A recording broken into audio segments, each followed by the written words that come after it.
with a little slider, a changeup, and a fastball. You could throw it hard. So Ted always told me, he said, if you ever see a good left-handed pitcher, let me know immediately, wherever you are. So I called him up and I told him, I didn't call him, I called the minor league coach, the manager rather, Hal Keller. And I said, Hal, I think we got a kid up here who's ready for the major leagues. He said, you're kidding? I said, no. He said, well, where are you? And I said, I told him I was in Rochester. So he said, I'll fly in. I called him in the morning.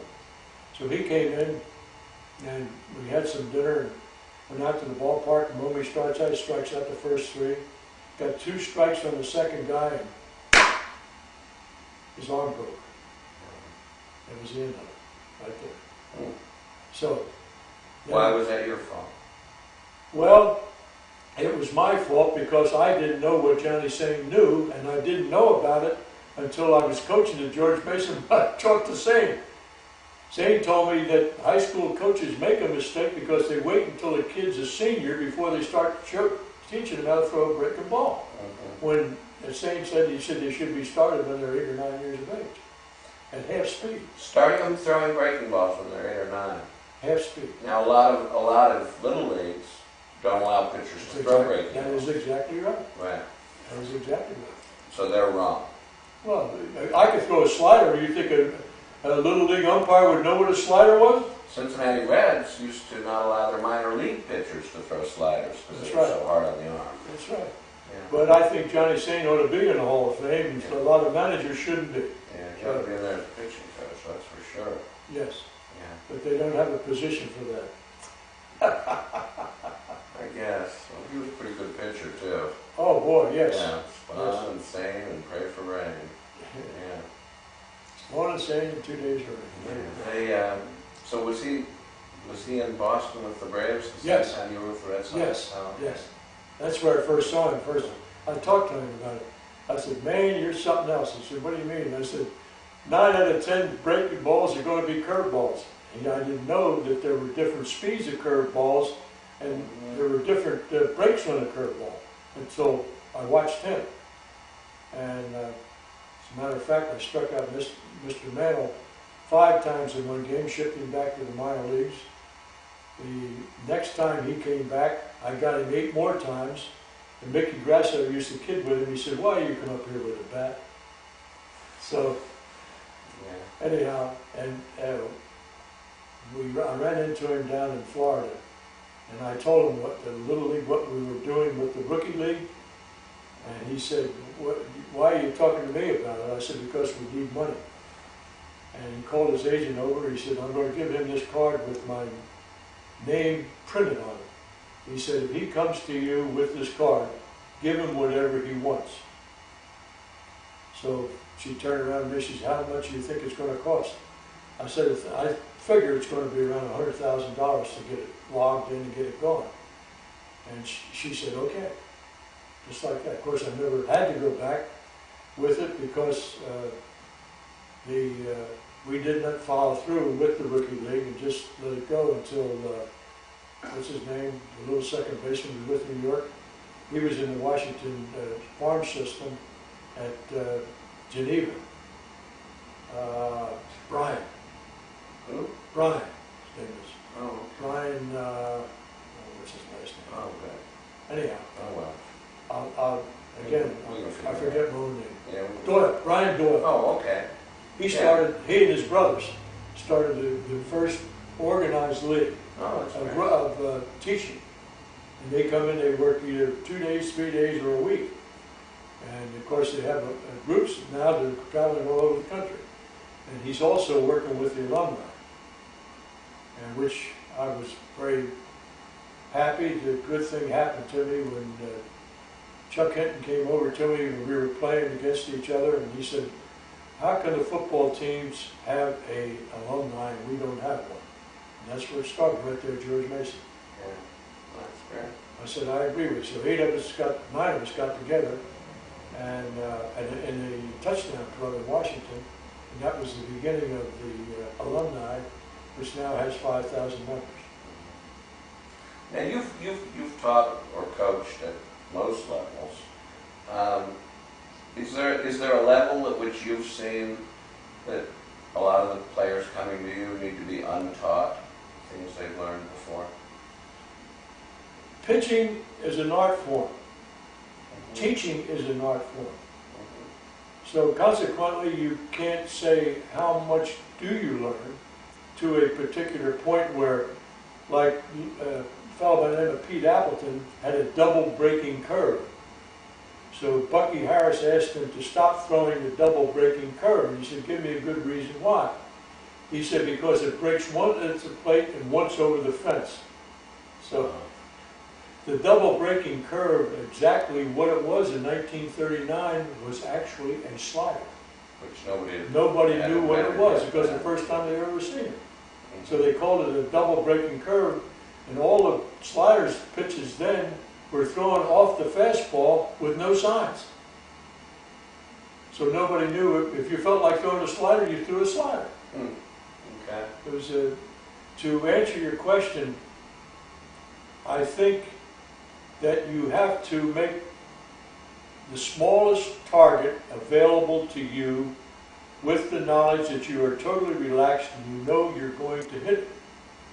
Because the biomechanist has said, and I talked to Sam Snead about this, I said, Sam, when you really want to rip one, I said, how hard do you swing?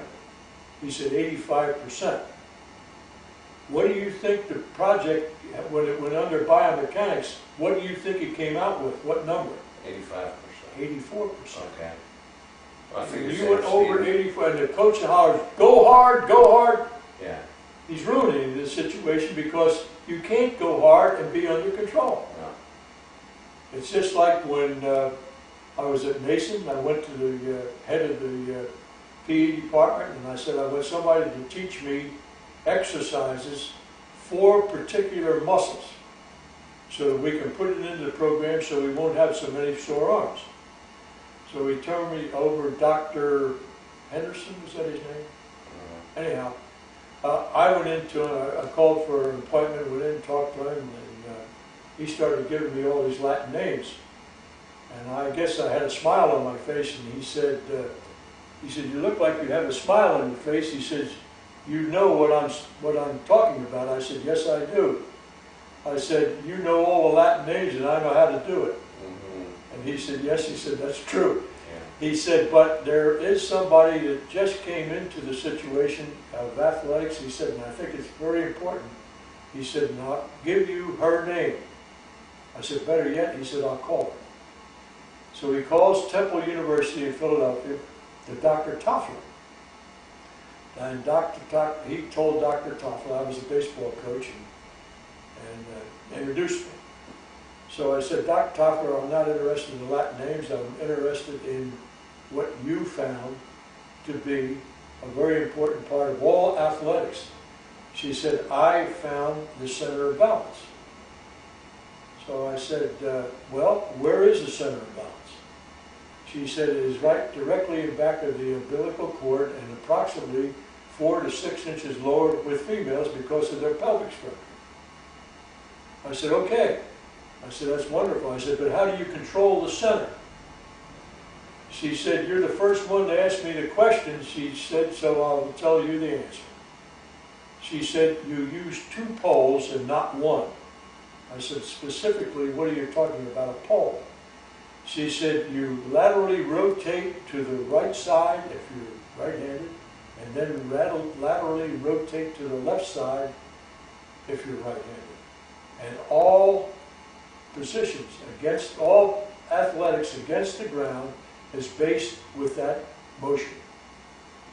She said, it doesn't make any difference if you're a boxer, if you're any against the ground. So I remember that. So we're down at Georgia Southern with George Mason, and I always made it a point to go into the labs and like to schedule teams that had labs there that I could go into for an hour or so just to see what they were doing. So I went into the lab and I'm looking at a computer and I see these stick figures flying through the air. So I asked the fellow who was standing there, I said, what are the stick figures? I said, he said, well, he said, I am the diving coach. I said, well, what's the white spot? He said, that's the center of balance. I said, no, sir, that's not the center of balance. I said, the center of balance is the back of the umbilical cord, and that's not even part of the body. He said, no. He said, that's just against the ground. When you're off the ground, the center of balance leaves the body. Wow. So George Mason came into it again. It was things that I found out. I found out at Maryland that there was a specific point to where you flexed your knees in order to get the maximum amount of power. That they used over 5,000 students there, that they had cameras, 4 cameras on, to find out they would jump as high as they could jump and touch up on a chart that they had up there for the number of inches that they would jump. So then they found out that there was an absolute number where you could jump, where you flexed your knees in order to get the maximum amount of power. If you went below it, you wasted energy getting to it. If you didn't get to it, you never used the energy to get higher. So every university that I went to, I picked up something that baseball doesn't know anything about, that I'm just speaking to you right now. How hard is it, though, when, especially say when you're dealing with college athletes who've probably been playing for 10 or 12 years and doing things a certain way? How hard is it to get them to change? It's not hard to get a college player to change, because as a professional, they respected the fact that I was a professional. And that you've been there. But don't try to change a professional unless he's really in real bad shape. So Yeah, and desperate to find something that'll desperate. work. He has to come to you. Yeah. And then again, we'll go back to what I said before, talking to Sane. You never give them one thing. You have to give them 3 or 4 things and let them work it out. Then it becomes theirs, not yours. Yeah. Then they learn. Okay. So that, to answer your question, I think that you will learn every game that you look to if you look for it.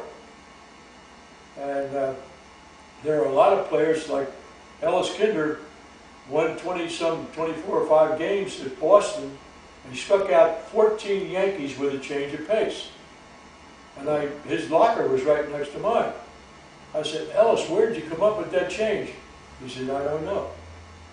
I said, well, what do you do to make the ball change speeds like you're changing right now? He said, all I think about is just making my wrist stiff. And that's all he knew. And he wins 24 games. How about that? So some people can pick things up themselves and other people can't. You have to be taught. So the first thing a father should look for with a child is speed, because pretty much if they've got speed, they can play any team sport. I mean, right. Speed doesn't help them in golf, but Mike, there's a difference.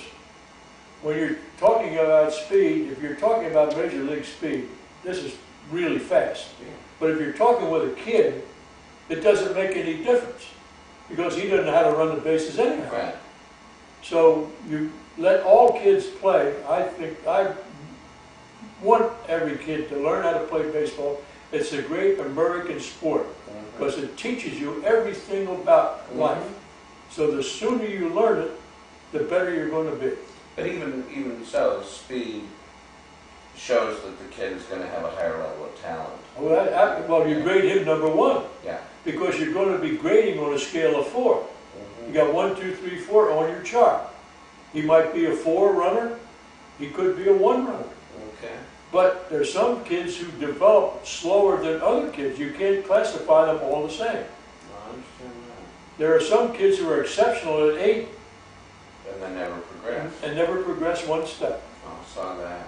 Yes, you see it every day when you're watching it. So, but I remember when I was working in Alexandria, there was a left-handed pitcher who pitched for Lee High School, and he was a phenomenal pitcher as a sophomore, but he actually regressed by the time of his senior year. And I remember we asked the coach, what happened to Matt, And in a somewhat more vulgar way than I'm going to say to you, he said, well, after his sophomore year, Matt discovered girls. Oh, yes. And he said he just didn't care as much about baseball after that anymore. Well, there were other pursuits, but the fact remains he was exposed to it, so sometimes during his life it'll show up. Oh, yeah. And